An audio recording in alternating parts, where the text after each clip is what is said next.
fin de la crise France-Algérie, Bruno Retailleau va-t-il jouer les troubles faits? Les présidents Abdelmadjid Tebboune et Emmanuel Macron ont décidé, lundi 31 mars, de mettre fin à la crise diplomatique inédite entre les deux pays. À l'issue d'un long appel téléphonique, les deux chefs d'État ont mis en place les grandes lignes de la feuille de route pour une relance des relations bilatérales, en panne depuis au moins 8 mois. Plusieurs secteurs sont concernés par cette relance, la mémoire, l'immigration, la justice, le renseignement, l'économie.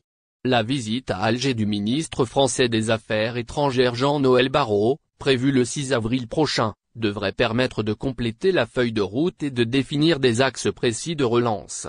Au lendemain de son entretien téléphonique avec son homologue algérien, le président français a réuni ce mardi plusieurs ministres directement concernés par la relance des relations avec l'Algérie, dont Bruno Retailleau. Intérieur, Gérald Darmanin. Justice, Jean-Noël Barrot, Affaires étrangères.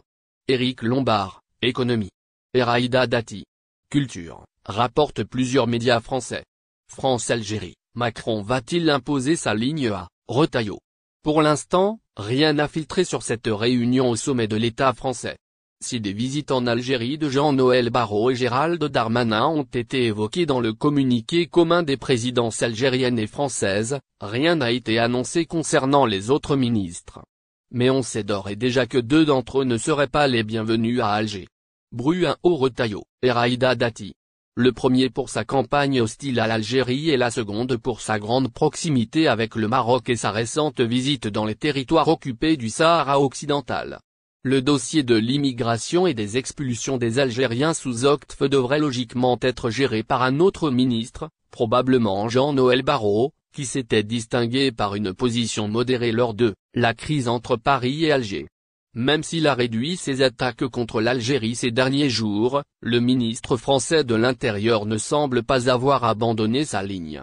Bien au contraire, d'autant qu'il a essuyé des critiques à droite et à gauche, notamment de son principal adversaire à la course à la présidence du parti Les Républicains, LR.